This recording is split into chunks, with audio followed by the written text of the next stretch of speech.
welcome to the Polgar Chess University. In this lesson, we'll focus on checkmating the opponent king, however with a special theme to it. Perhaps you remember when we discussed in previous lessons about the smothered mate.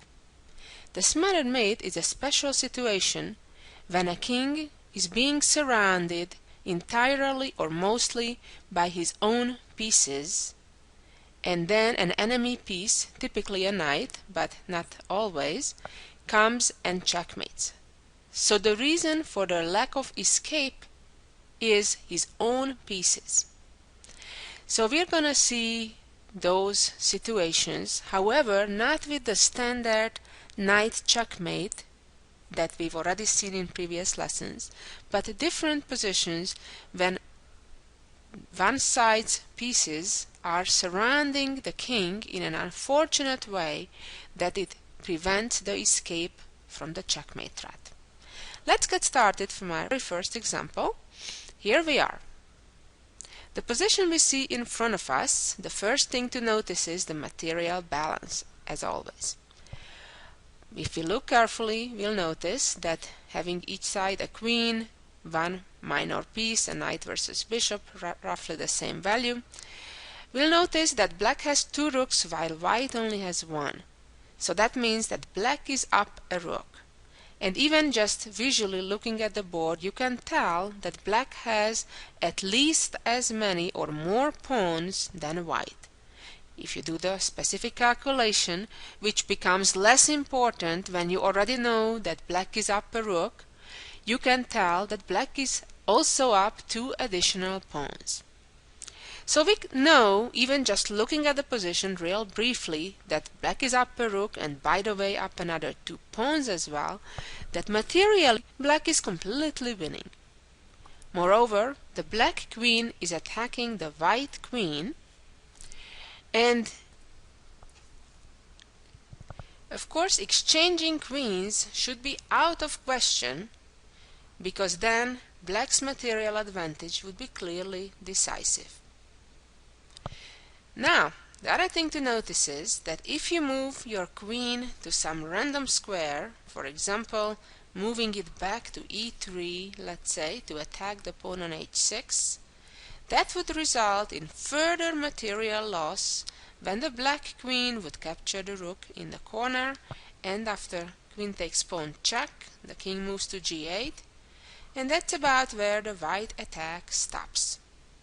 It's very rare that one lone piece, like a queen in this case, could result in a mating attack. However, as we shall see, there are exceptions to that.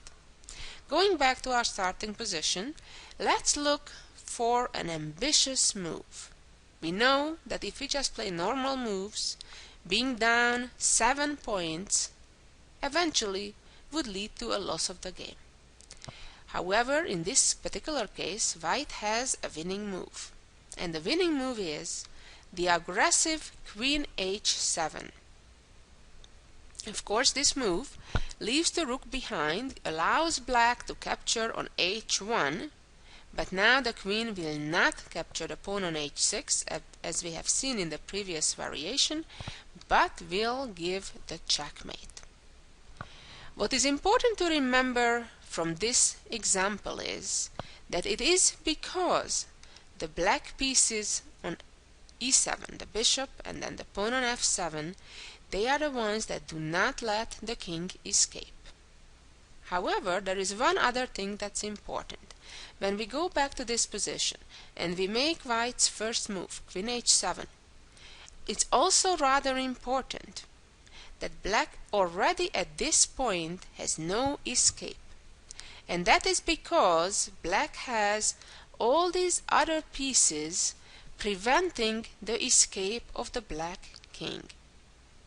If any of those black pieces wouldn't be on the board, black would have a way to open up escape for the king. For example, if the rook on d8 would be off the board, the black bishop could move there, and with that freeing up the e7 square for the king. Or if the black rook on e8 would not be on the board. The black king could run to e8 and run away from the checkmate threat. So what we are seeing in this lesson is situations when there is a blockade of your own pieces. Your own pieces prevent the escape from the checkmate. So let's move on to our next example, which will be quite brilliant as well.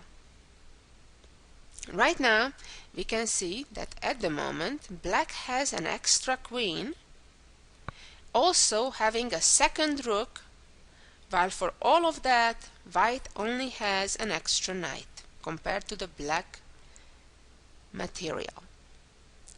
Also, one of the first things to notice would be that at the moment white has at his disposal an opportunity to capture immediately the black queen on d7.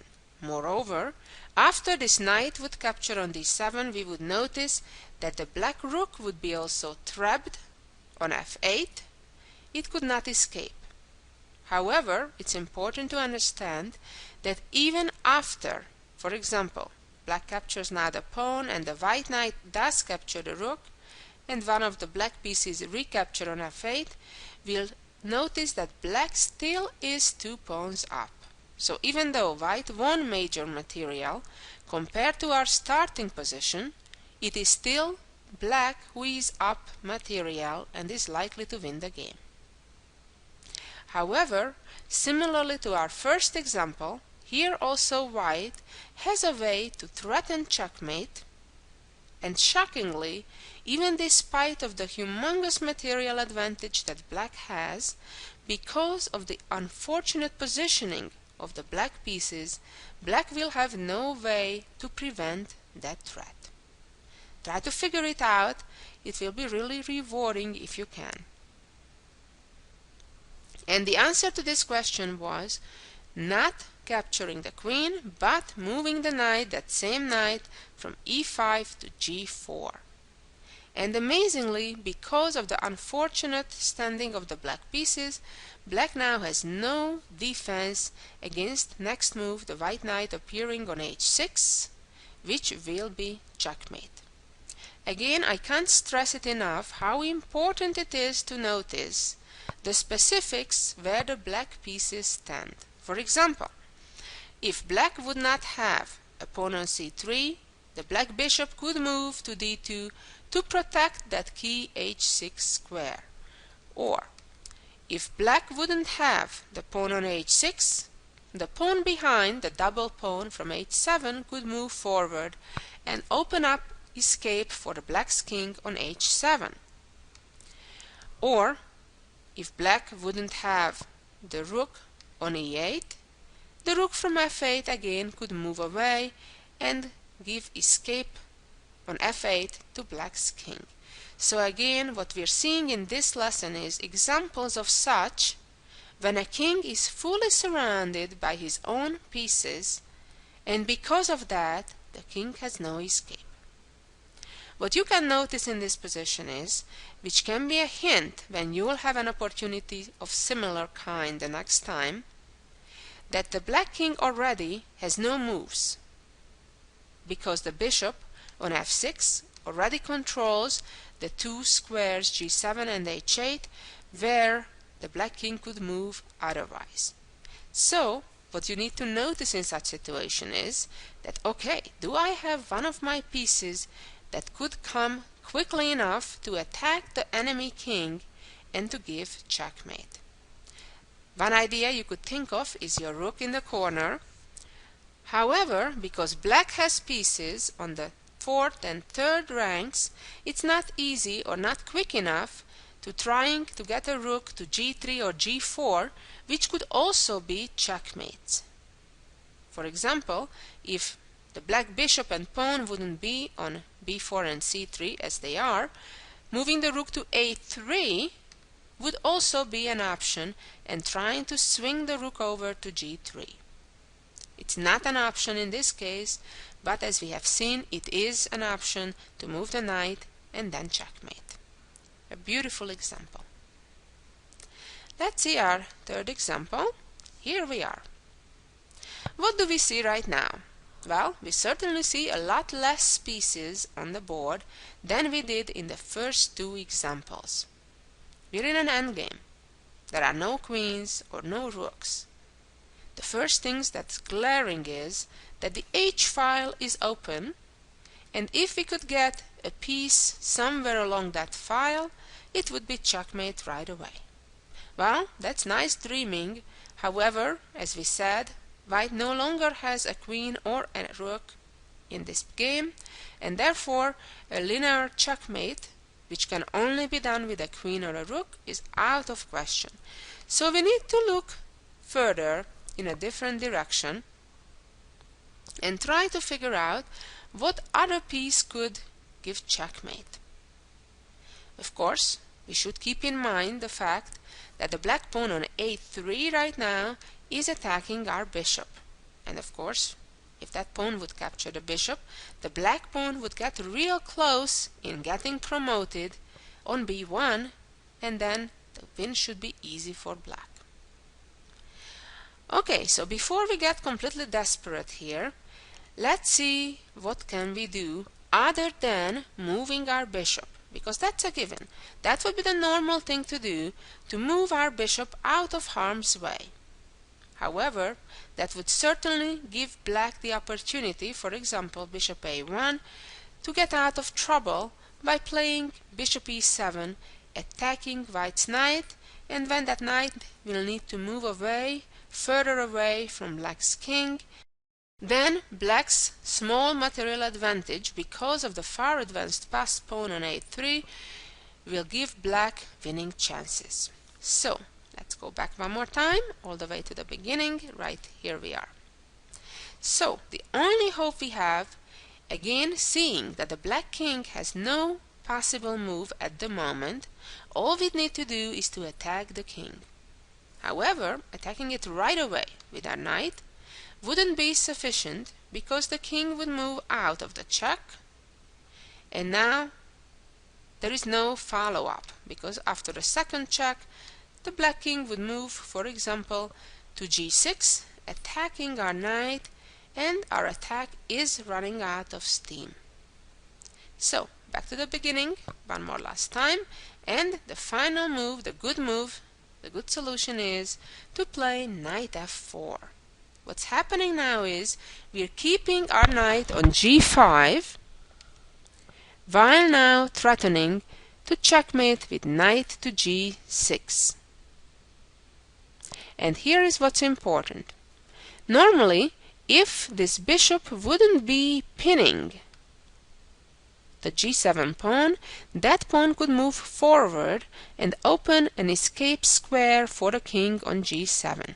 But it is there, it is pinning the pawn on g7, therefore it cannot move, and basically on any black move, including if pawn captures the bishop, white is ready to checkmate with knight g6.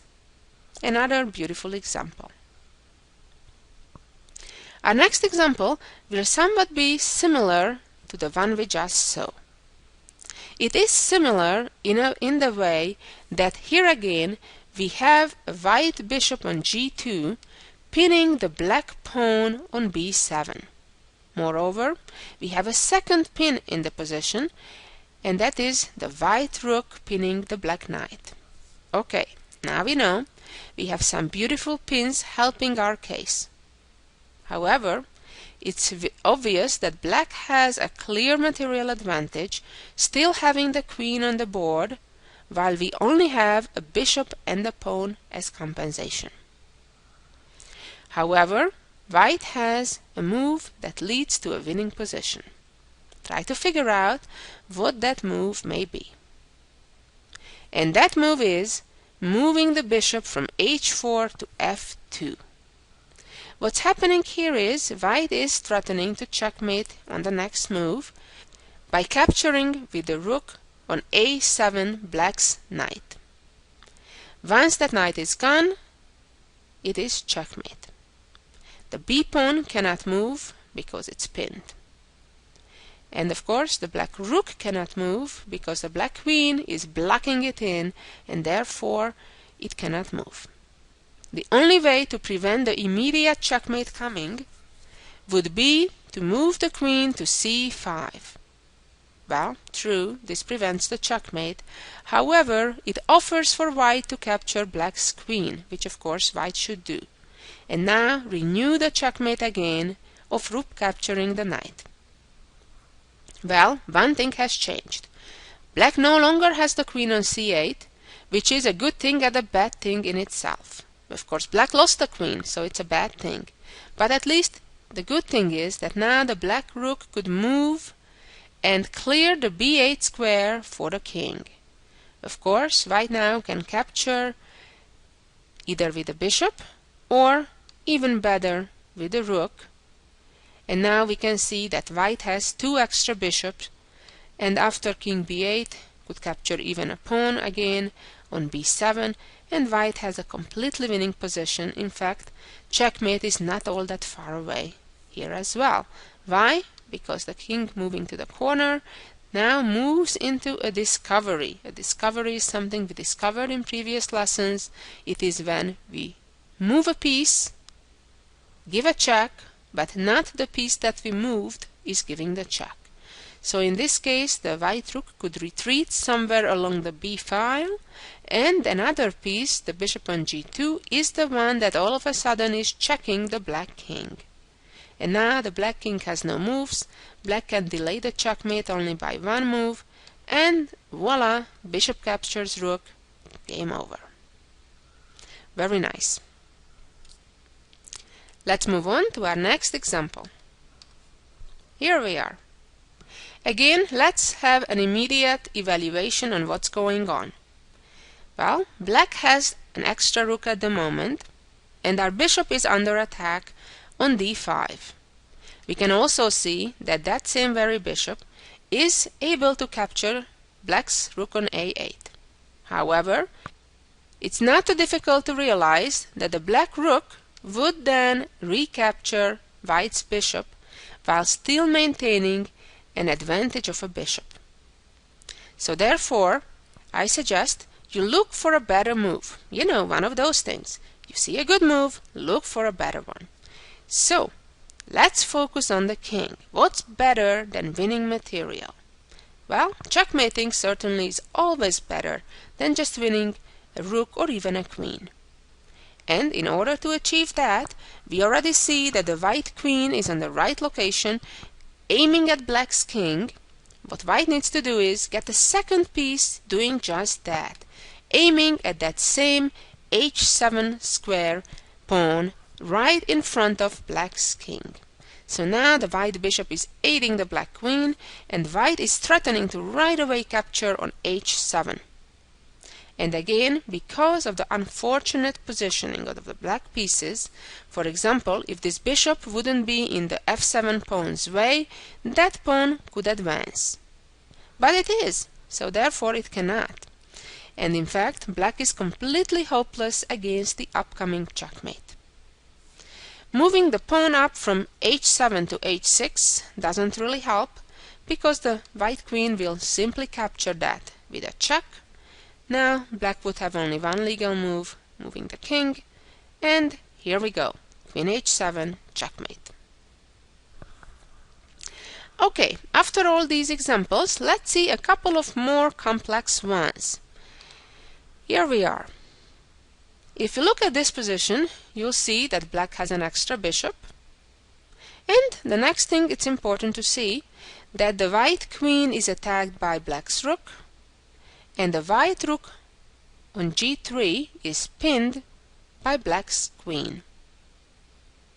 It's true that white could give a check immediately with the queen on b4, and black's king now has no moves, but black could safely block that check with the bishop, and then black would be still threatening white's rook, and black would have a winning position. So the simple move doesn't lead to any success. So let's see what else we can do.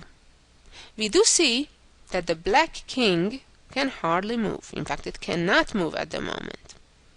But other than the attempt we already tried with queen b4, we do not have another piece or another place where we could simply attack black's king and give checkmate. And as we said, the problem is that our rook is pinned. Now, the other problem is it's not quite enough to unpin our rook. Let me give you an example. For example, we could give a check with the queen on d4, sacrificing our queen, and pull the black queen's hand away from the pin in hopes that then to play rook h3, because then the rook moved and the king has an escape on g5. Well, with this hint, perhaps you can try to figure out what is the sequence of moves that leads to checkmate in just 2 moves. So, what we need to do is we need to unpin our rook, and at the same time making sure that the black king will not escape on g5. Well, here is the beautiful solution, if you're ready for it. It is queen g5, a beautiful combination, forcing black not only to unpin the rook, but to plug in that escape square of the king on g5. And now we're ready to checkmate with rook h3. Beautiful, isn't it? Let's see our next example. Here we are.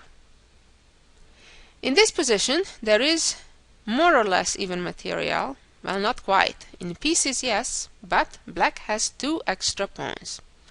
So that means if we would simply try to trade things or make things be normal, we'll be down. Moreover, the rook on e7 is in a pin right now, so it cannot trade on d7 because we would lose our queen on g5. Retreating our rook to e5 would lead to one of those things that the queens could get exchanged and black just has an endgame with 2 extra pawns, which generally is only a matter of time that black would win. However, here there is an amazing move that leads to either checkmate or significant material gain.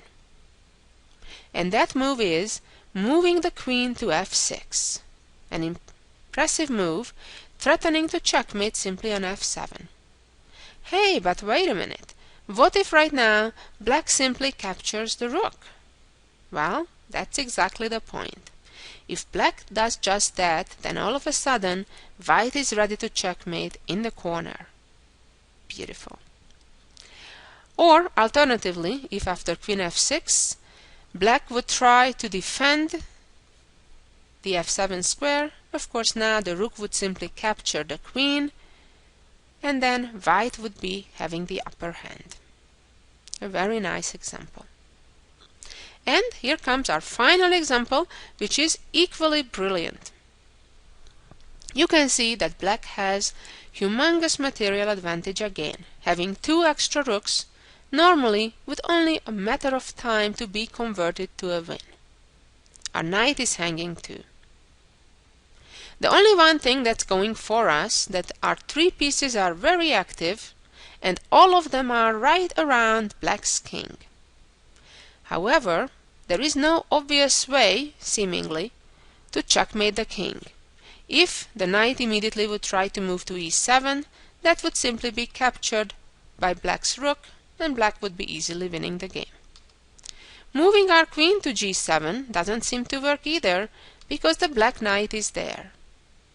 However, here again, just as in the previous example, what happened was the black piece that captured our queen now takes away that needing escape square for the black king, and therefore white is ready to checkmate with knight h6. Brilliant, isn't it?